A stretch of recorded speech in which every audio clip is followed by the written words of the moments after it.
بسم اللہ الرحمن الرحیم۔ السلام علیکم ناظرین، میں ہوں آپ کا میزبان سید سلمان گل۔ آپ دیکھ رہے ہیں عربی کیو ٹی وی پر پروگرام ہشت بہشت، صوفیاء کرام کی مجالس کے جن مجالس کو تربیت گاہوں کے طور پر صحیح معنی میں، حقیقی معنی میں وہ نصیحتیں، وہ تربیتیں ان مجالس میں کہ جن کو مطلب اگر جن پر عمل پیرا ہو جائے انسان تو نجات اس کا مقدر ہے۔ وہ نجات ان تربیتوں کے پیش نظر وہ ضامن نجات بنے۔ میں ایک مرتبہ پھر اس پروگرام میں آپ کا خیر مقدم کرتے ہوئے آج انیس الارواح جو مجلس حضرت خواجہ عثمان ہارونی رحمۃ اللہ تعالیٰ علیہ کی ہے، جسے رقم فرمایا ہے حضرت خواجہ معین الدین چشتی سنجری رحمۃ اللہ تعالیٰ علیہ نے، آپ کے خاص چہیتے مرید کے بعض اوقات یہ ہوتا ہے استادوں کے جو شاگرد ہوتے ہیں اللہ انہیں بھی وہ دوام، وہ مقام اور وہ نام عطا فرماتا ہے کہ دنیا بھر پہ ان کے اثرات ہوتے ہیں، اور آج بھی اس نام سے، محض اس نام سے بھی اور آپ کے کام سے بھی دنیا اکتساب فیض کر رہی ہے۔ پروگرام کا آغاز کریں گے، لیکن اس سے قبل کہ میں کچھ اس میں سے متن میں سے کچھ پیش کروں آپ کی خدمت میں، انیس الارواح کی ایک مجلس میں جو کچھ ارشادات تھے ان میں سے کچھ ہم نے آج بھی چنا ہے، منتخب کیا ہے۔ تو پہلے تعارف کرواتا چلوں اپنے مہمانوں کا۔ سب سے پہلی نشست پر ہیں عربی کیو ٹی وی پر پے در پے پروگرامز میں، آپ انہیں دیکھ رہے ہیں اور بہت کچھ ماشاءاللہ ان سے سیکھتے ہیں ہم۔ حضرت اللہ مولانا حافظ محمد اویس صاحب، السلام علیکم۔ وعلیکم السلام ورحمۃ اللہ وبرکاتہ۔ بہت شکریہ حضور اس پروگرام کو مستقل وقت دینے کے لیے، اللہ جزاک تعالیٰ اللہ، بہت شکریہ سلمان بھائی، آپ کی خدمات قبول فرمائے۔ اور ایک اور ایسی شخصیت، ایک اور ایسی ہستی کہ ماشاءاللہ جب بھی تشریف لاتے ہیں، ہمارا ادارہ تو آپ کا مستقل ماشاءاللہ احسان مند ہے، کبھی آپ کی خدمات کو فراموش نہیں کیا جا سکتا۔ جب بھی آپ تشریف لاتے ہیں تو صرف عوام نہیں بلکہ خواص بھی آپ سے بہت کچھ سیکھ کر اٹھتے ہیں۔ منفرد زاویہ نگاہ، ماہر لسانیات بھی آپ ہیں، اور میں یہ اکثر کہتا ہوں کہ سلیقے سے ہواؤں میں جو خوشبو گول سکتے ہیں، ابھی کچھ لوگ باقی ہیں جو اردو بول سکتے ہیں۔ جناب انوار مزئی صاحب، السلام علیکم سر۔ وعلیکم السلام ورحمۃ اللہ۔ سر بڑی نوازش کہ آج بھی ایک مرتبہ پھر آپ ہمارے ساتھ بڑی ہیں۔ عنایت، میرے لیے اعزاز۔ بڑی نوازش۔ میں ناظرین اکرام آغاز کر رہا ہوں اور خواجہ عثمان ہارونی رحمۃ اللہ تعالیٰ علیہ کے ارشادات میں سے کچھ حصہ ہے جسے خواجہ معین الدین چشتی رحمۃ اللہ تعالیٰ علیہ نے قلم بند کیا ہے۔ ایک مرتبہ حضرت خواجہ غریب نواز رحمۃ اللہ تعالیٰ علیہ اپنے مرشد گرامی حضرت خواجہ عثمان ہارونی کی بارگاہ میں تشریف فرما تھے۔ حضرت خواجہ عثمان ہارونی رحمۃ اللہ تعالیٰ علیہ نے ارشاد فرمایا، حضرت ابو ہریرہ رضی اللہ تعالیٰ عنہ سے مروی ہے کہ حضور نبی کریم صلی اللہ علیہ وسلم نے فرمایا، جس کسی نے مسلمان کو ستایا اس نے مجھے ناراض کیا، جس نے مجھے ناراض کیا اس نے اللہ کو ناراض کیا۔ ہر مومن کے سینے میں 80 پردے ہوتے ہیں اور ہر پردے پر فرشتہ کھڑا ہوتا ہے۔ جو شخص کسی مومن کو تکلیف پہنچاتا ہے اور دکھ دیتا ہے وہ ان 80 پردوں کو تکلیف دیتا ہے۔ نیز آپ نے فرمایا، کوئی بھی نیک انسان کسی دوسرے نیک انسان کو تکلیف نہیں دیتا۔ میں پہلا سوال علامہ صاحب اس تمام تر جو گفتگو تھی اور واعظ ہے اس کے تناظر میں پوچھنا چاہتا ہوں، مسلمانوں کو ایذا نہ دینے کا جو درس حضور نے فرمایا، اس حوالے سے آغاز کلام ہوں۔ بسم اللہ الرحمن الرحیم۔ اس پورے پیراگراف میں جو آخر کا جملہ ہے اگر آپ اس کو پہلے لے لیں کہ نیک انسان کسی کو اذیت نہیں دیتا، فرمایا نیک کسی نیک انسان کو اذیت نہیں دیتا، یعنی اذیت دینے والے کی اگر اس کا پہلو دیکھا جائے تو جو نیک ہے وہ اذیتوں سے دور ہے۔ واہ اور یہی صوفیوں کا مشن ہے کہ ہم راحت دینے آئے ہیں، واہ۔ ہم تکلیف دینے نہیں آئے۔ اچھا، اذیتوں سے دور کے تناظر میں بھی شروع میں عرض کرنا چاہتا ہوں کہ خود تو اذیتیں برداشت کرتے ہیں نیک لوگ، صبر کے مقام پر ہوتے ہیں، تبھی وہ کبھی دوسرے کو اذیت میں نہیں دیکھتے، تبھی وہ بلند مقامات پر فائز ہوتے ہیں، لیکن مخلوق خدا کبھی ان سے تکلیف نہیں پاتی ہے۔ آپ صلی اللہ علیہ وسلم فرمایا کرتے تھے کہ المسلم من سلم المسلمون من لسانہ و یدہ، مسلمان ہے ہی وہ جس کی زبان سے، جس کے ہاتھوں سے دوسرا مسلمان محفوظ رہے۔ اور آپ صلی اللہ علیہ وسلم نے تکلیف نہ دینا اس کو بنیادی اخلاقی اقدار میں اس قدر اہمیت دی ہے کہ اگر وہ جو اخلاقیات کے شعبے ہیں، شاخیں ہیں، ان کو اگر دیکھا جائے تو اسلام کا اخلاقیات میں کم سے کم پہلو سلمان بھائی ہے ہی یہ کہ انسان کسی دوسرے کو تکلیف نہ دے۔ اس سے نیچے پھر کوئی بات نہیں، یہ آخری درجہ ہے کہ آپ کسی کو تکلیف نہ دیں۔ اور اس کو اتنی اہمیت دی گئی ہے کہ اگر آپ کے کسی عمل سے تکلیف ہو رہی ہے اور آپ اس عمل کو عبادت سمجھ کے کر رہے ہیں تو شریعت اسلامیہ اس عبادت کو بھی روک دیتی ہے. سر آج کے معاشرے کے لیے بڑی گہری بات آپ نے رکھ دی ہے. بالکل ایسی عبادت کو بھی روک دیتی ہے جس عبادت سے دوسروں کو تکلیف پہنچتی ہے. مثال کے طور پہ ہمارے فقہا فرماتے ہیں اگر کوئی تلاوت کر رہا ہے اور کچھ لوگ وہاں آرام کر رہے ہیں تو آپ اپنی تلاوت کو موقوف کر دیں. اللہ، کسی کے آرام میں خلل نہ، کسی کے آرام میں خلل نہ. آپ جو ہے وہ بیت اللہ کے ارد گرد دیکھتے ہیں کہ حجر اسود اور لوگ طواف کر رہے ہیں اور ہر ایک کی خواہش ہوتی ہے کہ حجر اسود کا بوسہ، لیکن اگر ازدحام کا وقت ہے شریعت کہتی ہے استلام کر لو دور سے، مگر جا کر رش میں کسی کو تکلیف نہ دو، اذیت نہ دو. ہمارے ہاں اگر عمومی اعتبار سے دیکھا جائے دینی پروگرامز ہوتے ہیں، محافل کا انعقاد ہوتا ہے، مائک کا استعمال ہوتا ہے. اس میں اگر آپ مائک کا استعمال کر رہے ہیں تو لازم ہے کہ وہ اس حصے میں ہو کہ جہاں سننے والے موجود ہیں. لوگ اس کو عبادت سمجھ کے کر رہے ہیں کہ ہم آواز بہت بلند ہو رہی ہے، دور تک جا رہی ہے، لیکن یہ شرعاً ممنوع ہے. اچھا، اسی طرح عیادت کرنا، ایک اور مثال میں عرض کروں کسی کی، یہ سنت ہے، لیکن شریعت کہتی ہے کہ اگر آپ کی عیادت کی وجہ سے اس کے مرض میں یعنی آپ جا کر کسی کے پاس زیادہ دیر بیٹھ رہے ہیں، بے وقت جا رہے ہیں، تو اب ایسی عیادت بھی مکروہ ہو جاتی ہے. تو یعنی یہ جو شریعت کا پہلو ہے نا کہ آپ نے کسی کو تکلیف نہیں دینی، یہ تو ایک شریعت اسلامیہ کا ایک بنیادی وصف ہے. اور صوفیاء کرام نے اس کو خاص طور پہ حاصل کیا. کہا کرتے تھے دل بدست آور کے حج اکبر است. دل کو توڑنے کی بات نہیں ہے، جو دلوں کو جوڑتا ہے نا اللہ اس سے بھی حج اکبر کا ثواب عطا فرماتا ہے. اور میں نے جو عرض کیا نا کہ یہ کم سے کم پہلو یہ ہے کہ آپ کسی کو تکلیف نہ دیں. میں کہتا ہوں باقی اخلاقیات جو بلند ہیں ان کی فہرست تو الگ رہی، اسی ایک پہلو پر اگر معاشرے میں عمل ہو جائے نا، جو ملاوٹ کرنے والے ہیں، جو فراڈ کرنے والے ہیں، دھوکہ کرنے والے ہیں، ہر ایک کے عمل میں تکلیف ہی کا پہلو ہے. اگر یہی ایک پہلو معاشرے میں عام ہو جائے، اخلاقی قدر نہ، تو معاشرے سے اکثر برائیاں خود بخود ختم ہو جائیں. کیا بات ہے سر. میں ظاہر ہے اس حوالے سے تو تکلیف نہ دینا اور ایذا نہ دینا کے پہلو میں اچھی میں سمجھوں گفتگو ہو گئی ہے. اولیاء کرام کی جو زندگی ہے، تکلیف والا ایلیمنٹ ایک طرف، سراپا نفع بخش اور فیض رساں، محض ان سے منفعتیں حاصل ہوئی دنیا کو اور آج تک ہو رہی ہیں. اس حوالے سے کچھ ارشاد فرمائی ان کی زندگی کو پیش نظر رکھتے ہوئے. بسم اللہ الرحمن الرحیم. دیکھیں، پہلی چیز یہ اولیاء کرام جو ہیں وہ رول ماڈل ہیں، اور رول ماڈل میں اس لیے کہہ رہا ہوں کہ اس عہد میں رول ماڈل یہی ہو سکتے ہیں. ان کے سامنے سیرت مبارکہ موجود ہے جو کہ قرآن کی عملی تصویر و تفسیر ہے. وہاں تک کی رسائی بہت مشکل ہے. یہ رسائی ان تک رسائی کی کاوش انہوں نے کی جی، اور انہوں نے یہ بتایا کہ یہاں تک ہم جا سکتے ہیں، اور اس کے بعد راستہ بتا دیا کہ تم کہاں تک آ سکتے ہو. تم وہاں تک آ تو جاؤ، ہم جہاں تک آ گئے. اللہ. تو اس لیے ان کی جو زندگی ہے، یہ نصائح ہیں، یہ جو ان کے ارشادات گرامی ہیں، وہ اصل میں نصاب ہیں چلنے کے لیے. ابھی حضرت نے عمدگی سے اخلاقیات کی بات کی. یہی بنیاد ہے انسان کو اخلاقیات بتانے، سکھانے اور اس طرف لانے کے لیے.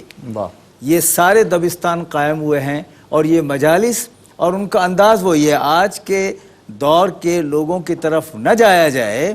وہ لوگ وہ ہیں کہ جنہوں نے پوری زندگی کو مرتب کیا، اور مرتب کرنے کے بعد اس نصاب کو آگے بڑھایا. بھائی بہت خوب. تو اس حوالے سے یہ ادارے آج بھی فیض پہنچا رہے ہیں.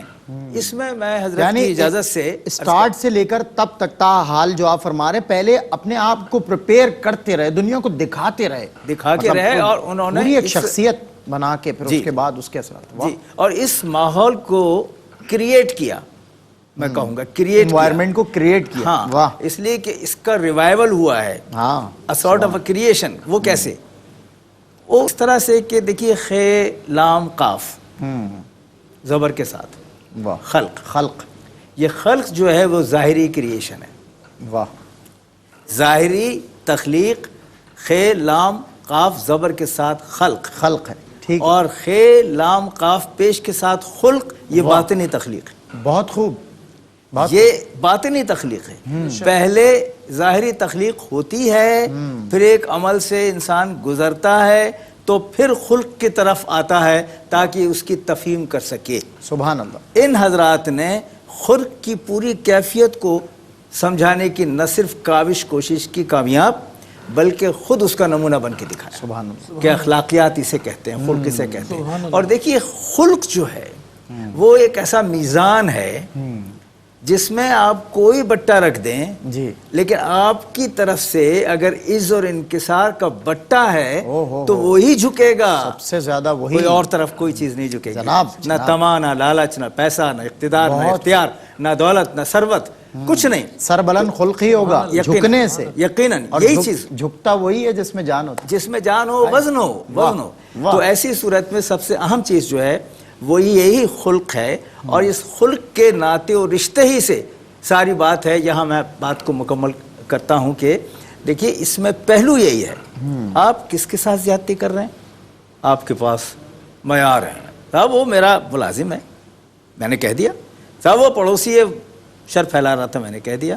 صاحب وہ بھائی یہاں کیا کہہ دیا حضور نے، یا کیا کہہ دیا آپ نے؟ حضور نے فرمایا جس کو بھی تم اس طرح انداز میں برتو گے تو وہ ایسا ہوگا کہ جیسے میرے ساتھ زیادتی.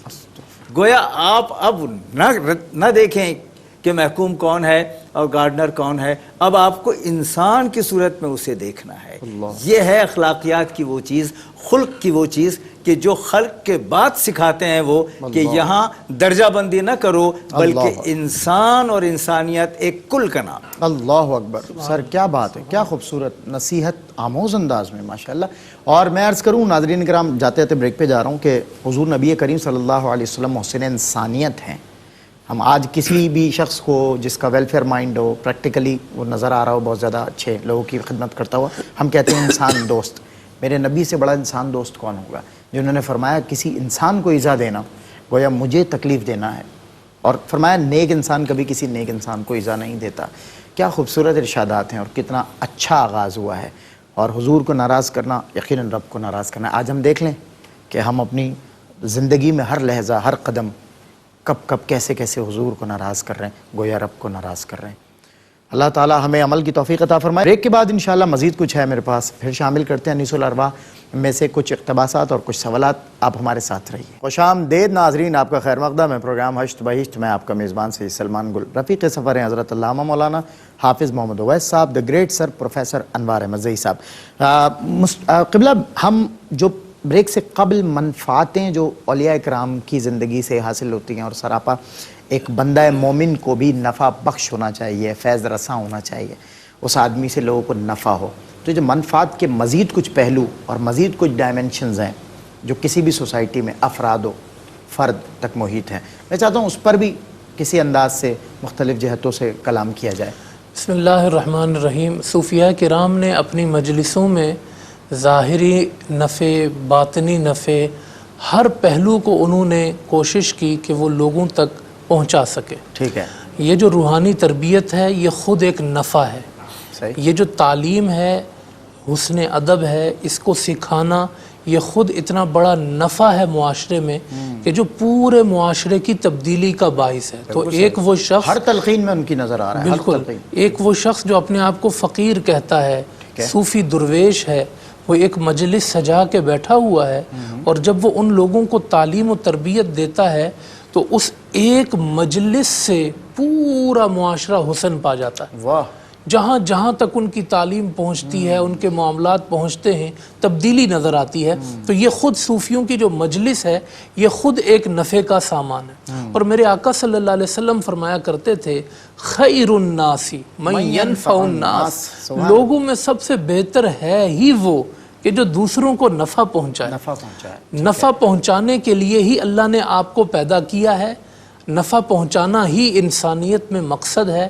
تو آپ صلی اللہ علیہ وسلم نے اس کے ایسے اصول مرتب کیے ہیں کہ صدیاں بیتتی جاتی ہیں، لوگ اس سبق کو بھلا سکتے ہیں، لیکن اگر وہ سبق یاد رکھے جائیں، تر و تازہ رکھے جائیں، تو کیا وہ چیز ہو کہ جو نفع بن کر معاشرے میں زخموں کا مرہم بن جائے. دیکھیں ہمارے ہاں بہت ساری ویلفیئرز ہیں، لوگ اس سلسلے میں آگے بڑھتے ہیں، محنت کرتے ہیں، کام کرتے ہیں، لیکن حضور صلی اللہ علیہ وسلم نے کیا اس میں انفرادیت پیدا کی. کہا کہ لوگوں کے انتظار میں نہ رہو کہ ضرورت مند خود اٹھ کر تم تک پہنچے. حضور کا طریق یہ تھا کہ سفید پوش لوگ ہوتے ہیں، کیوں کوئی کسی کی زبان سے کہلوائے، تو ضرورت مند مصطفیٰ تک پہنچے نہ پہنچے، مصطفیٰ ضرورت مند تک پہنچ جایا کرتے تھے. آپ لوگوں سے کہا کرتے تھے، آپ لوگوں سے کہا کرتے تھے اگر کوئی مقروض ہے نا تو وہ آئے، میں محمد عربی اس کا قرض ادا کر دوں. اللہ اکبر. جبکہ بظاہر نہ جو ہے زر ہے نہ معاملات ہیں، مگر بس رحمت ہے ہر ایک کے لیے. اور فرمایا کرتے تھے کہ اگر تمہیں مال وراثت ملتا ہے، ظاہرہ لوگوں کو مل رہا ہے، تو پھر فرماتے تھے میں تمہاری وراثت سے کچھ نہیں مانگتا. اللہ یعنی حضور کا انداز یہ ہے کہ بھائی ہم دینے کے لیے آئے ہیں، لیتے کچھ بھی نہیں. لفظ کریم دینے والا نہ لینے والا، اصل مفہوم یہی ہے اس کا. تو حضور صلی اللہ علیہ وسلم جو ہے وہ خود اچھا صحابہ کرام نے اس چیز کو بڑے غور سے دیکھا. حضرت ابو بکر صدیق ہوں، حضرت عمر فاروق ہوں، وہ ابتدا ہی میں آپ کو انسانیت حیران ہے، انسان حیران ہے کہ کیا وہ تربیت تھی کہ حضرت عمر فاروق رضی اللہ تعالیٰ نے اپنی پیٹھ پہ، یعنی دنیا ان سے کانپتی ہے اور وہ اپنی پیٹھ پہ راشن کا تھیلا رکھ کے ضرورت مند تک پہنچا رہے ہیں. اور فکر کی تبدیلی آپ دیکھیں جو میں عرض کر رہا ہوں کہ غلام اسلم کہتے ہیں میں اٹھا لیتا ہوں، تو حضرت عمر کہتے ہیں قیامت کے دن میرا بوجھ اٹھاؤ گے؟ کہا نہیں، قیامت کے دن تو خود اٹھانا ہے. کہا تو آج بھی مجھے خود اٹھانے دو. اہل بیت اطہار ہوں، صوفیاء کرام ہوں، انہوں نے اس پر پھر بڑی محنت کی.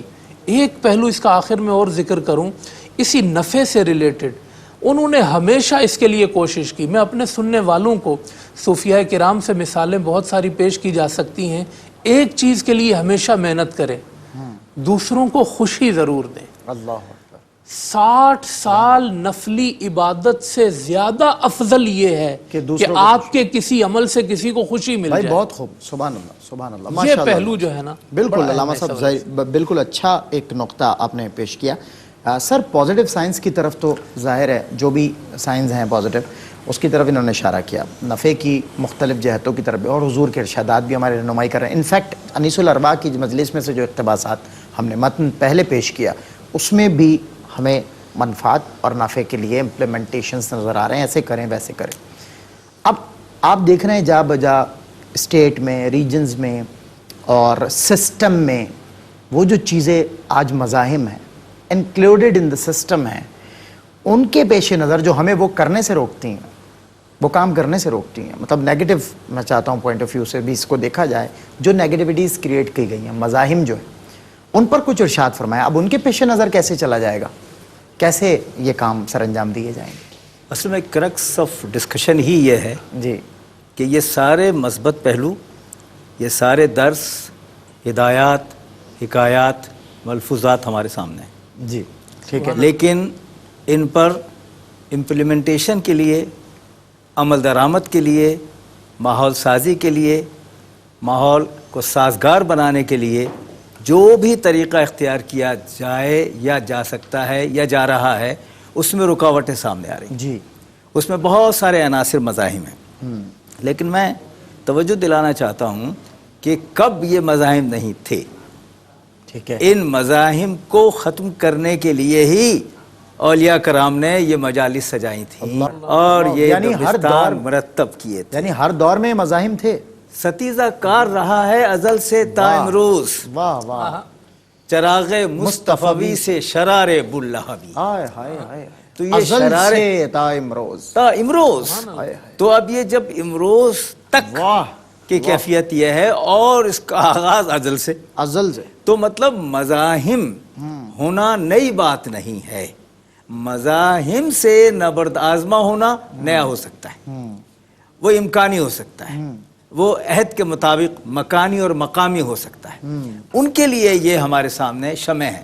میں یہ عرض کرنا چاہتا ہوں کہ ان حضرات نے بھی انہیں آؤٹس کو، جنہیں آپ آؤٹس کہتے ہیں، ٹھیک ہے، آؤٹس آف سوسائٹی، بالکل ٹھیک، انہی کو پازیٹیو بنانے کے لیے اپنے آپ کو بھی وقف کیا، بالکل، اور پھر ایک پورا نظام بنایا، اور پھر جس طرح میں عرض کر رہا ہوں کہ یہ جو چیزیں ہیں یہ نصاب ہے، یہ مذاہب جتنی چیزیں تھیں ان سے نبردآزما ہونے کے لیے تو کیا۔ جی، جب حضرت معین الدین چشتی سجزی اجمیری رحمۃ اللہ تعالیٰ علیہ تشریف لائے ہیں تو مذاہب کتنے تھے، جی، رکاوٹیں کتنی تھیں، جی، مخالفتیں کتنی تھیں، سامنا کس کا تھا، کہیں جادوگر کا تھا اور کہیں حاکم کا تھا، لیکن اس کے بعد کیا ہوا، آپ نے وہ ماحول بنایا تو وہ جتنی بھی چیزیں رکاوٹ کی تھیں وہ ختم ہوئی، اور پھر آپ نے ان چیزوں کو مرتب کیا کہ جو اس مزاحمت کے مقابلے میں نہیں ہو سکتی تھی، آپ نے کیا۔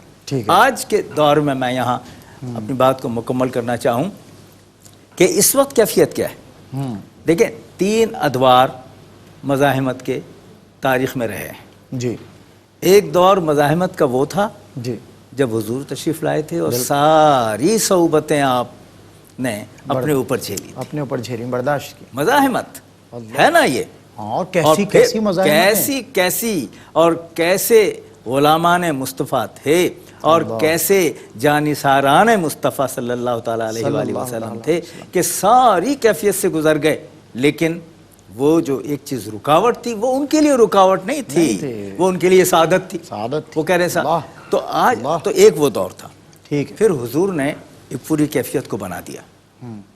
بنانے کے بعد جب اسلام عرب کی سرزمین سے باہر آیا تو پھر 2 اعتبار سے اس کو مزاحمت کا سامنا کرنا پڑا، ایک انتظامی اعتبار سے اور ایک دینی اور مذہبی اعتبار سے۔ صحیح، دونوں کا ازالہ ان حضرات نے کیا۔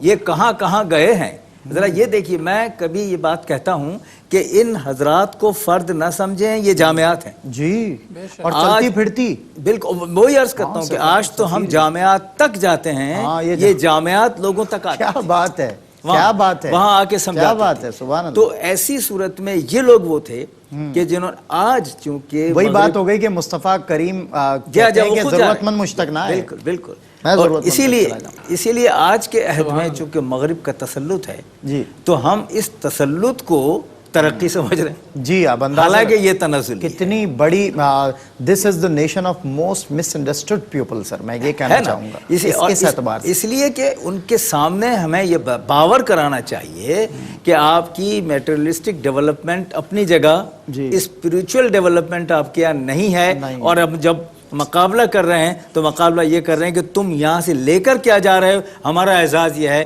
کہ ہم یہاں سے متمتع ہو کر جا رہے ہیں۔ جی، کیا خوب، ماشاءاللہ سر، بہت خوب، بہت خوب ماشاءاللہ۔ اور میں اسی تسلسل کو پیش نظر رکھتے ہوئے بریک پہ جا رہا ہوں، ظاہر ہے آپ بھی اس کے حصار میں ہوں گے اس گفتگو کے، جس طرح ماشاءاللہ ہم فیضیاب ہو رہے ہیں۔ علامہ صاحب نے جس طرح ارشاد فرمایا تھا کہ ہمیں کریم بھی ایسا ملا ہے، اور لفظ کریم کا اصل مفہوم یہ ہے سمجھنے کے لیے کہ اگر وہ کریم مصطفیٰ کریم ہیں تو وہ دینے والا نہ لینے والا، دینے والا نہ لینے والا۔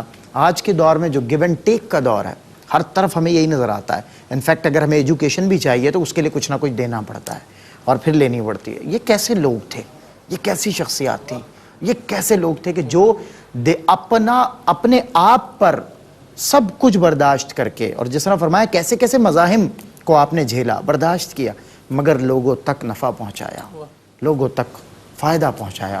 آج دور کو ضرورت ہے ایسے ہی لوگوں کی، اور یہ دور اپنے براہیم کی تلاش میں ہے۔ صنم کدا ہے جہاں لا الہ الا اللہ۔ وقفے کے بعد ہوتی ہے آپ سے ملاقات۔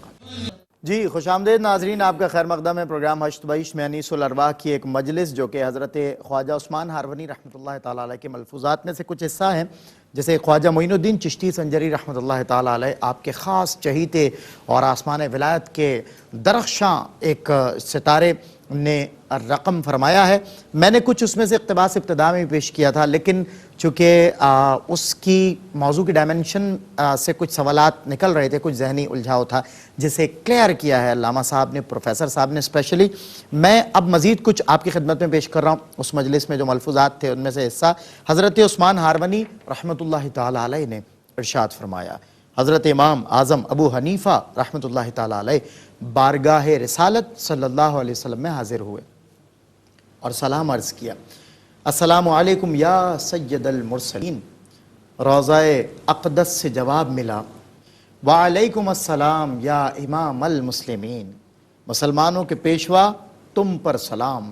پھر فرمایا بایزید بسطامی رحمۃ اللہ تعالی علیہ کو بھی سلطان العارفین کا لقب آسمان سے ملا تھا۔ ایک رات آپ مکان کی چھت پر چڑھے، دیکھا کہ سب آرام کی نیند سو رہے ہیں اور بارگاہ رب العزت میں مشغول کیوں نہیں ہیں، چاہا کہ ساری خلقت کے مشغول ہونے کی دعا کریں۔ پھر یہ خیال آیا کہ یہ کام سرور کائنات صلی اللہ علیہ وسلم کا ہے، میری کیا مجال کہ ایسی درخواست کروں۔ جو ہی یہ خیال دل میں پیدا ہوا، غیب سے آواز آئی، اے بایزید، میں نے تیرا نام خلقت میں سلطان العارفین رکھا۔ واہ! علامہ صاحب قبلہ، اس تمام تر واقعے میں اکثر جو اولیاء کرام کی زندگی میں دخل آپ کے حوالے میں دخل غیب رہا ہے، میں چاہتا ہوں اس حوالے سے کچھ ارشاد فرمائیں۔ یہ جو غیب کی آواز آتی ہے، ندا آتی ہے اور تلقین ہوتی ہے، حکم ہوتا ہے، القابات ملتے ہیں، نوازشیں ہوتی ہیں، ارشاد فرمائیے۔ بسم اللہ الرحمن الرحیم۔ اس پہ ایک بڑا ظاہر سا پہلو تو یہ ہے کہ دیکھیں ہمارے آج کے معاشرے میں اگر ہم اپنی تعلیمی اسناد کے حوالے سے بات کریں یا تعلیمی ٹائٹلز ہیں اس کے حوالے سے بات کریں، ایک عالم دین جب 8 سال تعلیم حاصل کرتا ہے اس کو ایک سند، ایک لقب ملتا ہے، اس کے بعد ایک تخصص فی الفقہ ہے جس کے بعد آپ کو ایک مفتی کا لقب ملتا ہے، دیگر القابات آپ کو ملتے ہیں۔ اچھا، پھر معاشرے میں اب القابات کا پہلو تو اتنا زیادہ غالب ہو گیا ہے کہ وہ دم جو ہے وہ طویل سے طویل تر ہوتی چلی جا رہی ہے۔ صحیح، بالکل۔ تو ایک یہ ظاہری پہلو ہیں کہ لوگوں کو جی فلاں صاحب نے لقب دے دیا، فلاں صاحب نے لقب دے دیا، فلاں نے یہ چیز عطا کر دی، لیکن صوفیوں کا دخل غیب دیکھیں کہ انہیں دنیا کے القابات کی ضرورت نہیں ہوتی۔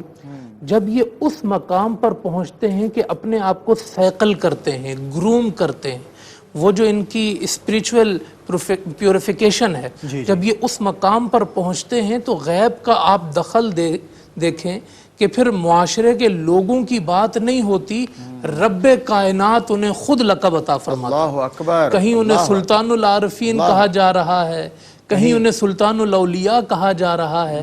یہ ان کی انفرادیت ہے کہ جو غیب سے انہیں جو ہے وہ نوازا جاتا ہے۔ اور اگر ان کے احوال پر اگر انسان نظر کرے نا تو بعض چیزیں تو وہبی ہیں، اللہ کی عطا کردہ ہیں، جیسے وہ نبیوں کو وحی کرتا ہے، ٹھیک ہے، وہ اس کی طرف سے عطا ہوتی ہے، وہ ان کے دلوں پر، ان کے دل پر اپنے احکامات کو جاری کرتا ہے، اپنے معاملات کو ظاہر کرتا ہے۔ اور اگر یہی صفت اولیاء اللہ میں دیکھی جائے تو پھر اسے الہام کہا جاتا ہے کہ وہ دلوں پر جو ہے ان کی ایسی چیزوں کو نازل کرتا ہے کہ وہ عام لوگوں کے دلوں پر ظاہر نہیں ہوتی ہیں۔ اور یہی تعلق پھر دخل غیب کے اعتبار سے دیکھا جائے تو نظر میں بھی ہوتا ہے۔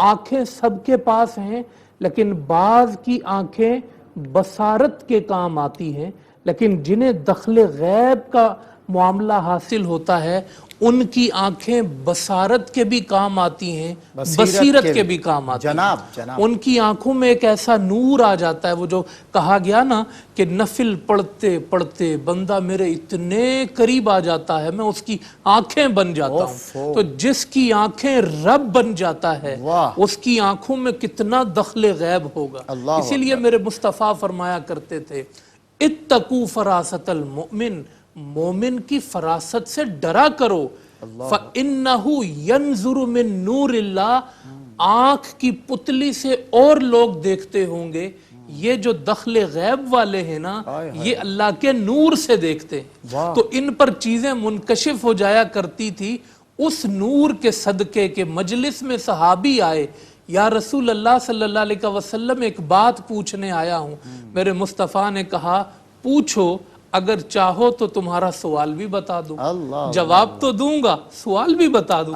کہا یا رسول اللہ بتائیں، تو حضور اس کا سوال بھی دہراتے ہیں، اس کا جواب بھی دہراتے ہیں۔ تو وہ جو مجلس میں آنے والے جو ان کے دل کے احوال ہیں وہ مصطفیٰ پہ منکشف ہوتے، اور جو اتباع رسول میں اپنے آپ کو سیکل کرتے چلے گئے، گروم کرتے چلے گئے، وہ بھی پھر اس مقام پر پہنچتے ہیں کہ کوئی سامنے دو زانو ہو کے بیٹھا ہے، وہ اس کی ظاہری کنڈیشن کو بھی دیکھ رہے ہیں، اس کی باطنی کنڈیشن کو بھی دیکھ رہے ہیں، اور آخر میں عرض کروں اس کی ایک جھلک، سوال کبھی کبھار حضور کی مجلس میں ایک ہوتا تھا، جواب مختلف آتے تھے۔ سب سے افضل عمل کیا ہے؟ حضور کہتے تھے کسی کو دیکھتے تھے اس کے اندر کہ والدین کا نافرمان ہے، حضور کہتے تھے سب سے افضل عمل یہ ہے کہ اپنے والدین سے بھلائی کرو۔ اس کے اندر دیکھتے تھے اس کے، اور کتنی ڈائمنشن سے ایک ایک سوال کے جوابات آپ کی طرف، کمی کیا ہے اس میں تربیت۔ کوئی جو ہے کنجوس ہوتا تھا نا، پھر پوچھتا تھا افضل عمل کیا ہے، حضور کہتے تھے کھانا کھلانا۔ کیا بات، یعنی یہ حضور کی نظر بصیرت تھی، یہ دخل غیب تھا جو اللہ پاک نے نبیوں کو، ولیوں کو، نیک لوگوں کو، جن کو لقب کی دمیں دنیا نے نہیں، جن کو لقب خواجہ غریب نواز، دیگر لوگ خود رب کائنات نے عطا فرمائے ہیں، یہ ان کی باتیں۔ بہت خوب علامہ صاحب۔ سر، اقبال نے ظاہر ہے انہی شواہدات کے پیش نظر اور تمام تر اپنے اسلاف میں جو حضور سرور دو عالم کی بصارت اور بصیرت کے تصدق جو روشنی آئی، تو غالباً بلکہ یقیناً اقبال نے اس کو سامنے رکھتے ہوئے آج کے معاشرے سے تخاطب کرتے ہوئے کہا، فقط نگاہ سے ہوتا ہے فیصلہ دل کا، نہ ہو نگاہ میں شوخی تو دلبری کیا ہے۔ یہ واقعہ میرا سوال ہے جس میں بایزید بستامی سلطان العارفین کا لقب ملتا ہے، یہ واقعہ اپنی جگہ کہ کون سی ایسی خاص بات تھی جس سے لقب سلطان العارفین، اس کو شارٹلی میں چاہتا ہوں آپ سمیٹتے ہوئے اس طرف ضرور آئیے گا کہ یہ القابات تو اپنی جگہ جو ملتے ہیں کسی نہ کسی واقعے کے پیش نظر، لیکن یہ جو روشنی ہے، یہ جو بصیرت ہے، یہ جو بصارت ہے۔ ایک اور مقام پہ اقبال نے کہا تھا کہ رہے یک گام ہے ہمت کے لیے عرش بری، کہہ رہی ہے یہ مسلمان سے معراج کی رات۔ تو اقبال کے تخاطب میں اسلاف کی روش جو آج نہیں نظر آتی صوفیاء کی، آج بھی اگر چاہے انسان تو وہ سب چیزیں حاصل کر سکتا ہے، اس حوالے سے بھی نصیحت آموز جو آپ کا خاصہ ہے۔ بسم اللہ۔ نہیں، اقبال کے یہاں تو عالم یہ ہے نا کہ وہ نظر کی طرف تو جاتے بھی کم ہیں، واہ، اس لیے کہ نظر جو ہے تعقل سے مشروط ہے، ٹھیک ہے، عقل سے، دلیل سے، منطق سے۔ جی، وہ تو عشق کی طرف عشق کی طرف بہت زیادہ غلبہ ہے، وہ یہ دو الگ الگ ہے نا۔ ٹھیک ہے، یہ روز ازل مجھ سے کہا جبرائیل نے، جو عقل کا غلام ہو وہ دل نہ کر قبول۔ تو جب وہ آپ عقل کی غلامی سے آزاد ہو گئے، ابھی آزادی کی ہم بات کر رہے تھے، تو عقل کی غلامی بھی غلامی ہے نا، اس سے آزاد ہو کے عشق کی طرف آنا جو ہے وہ آزادی ہے۔ ایک تو یہ ہے، دوسری بات یہ کہ یہ حضرات عشق کے سمندر میں اس قدر مستغرق ہو جاتے تھے کہ ان کو معلوم ہی نہیں ہوتا تھا کہ اس سمندر کے باہر ہے کیا۔ تو جب خود فراموشی، یوں سمجھے خود آگہی، خود احتسابی اور خود فراموشی، تین منازل ہوتے ہیں بھائی۔ بہت خوب، بہت خوب۔ خود احتسابی پہلی منزل ہے، سب سے پہلی منزل ہے، واہ۔ خود آگہی دوسری منزل ہے، اور اس کے بعد خود فراموشی، من توش دو، غیر کا دھوکہ مجھ کو نہ دے، تجھ میں میں اور مجھ میں تو۔ کیا کہنے۔ تو جب اس منزل پر آ جائے نا تو پھر بات بہت آگے چلی جاتی ہے۔ جیسے اب اشارتاً ہی آپ عرض کروں، جس طرح متن ہے وہ ذرا یہ تو دیکھیے کہ وہ رات کے پچھلے پہر چھت پر جا رہے ہیں، کیوں؟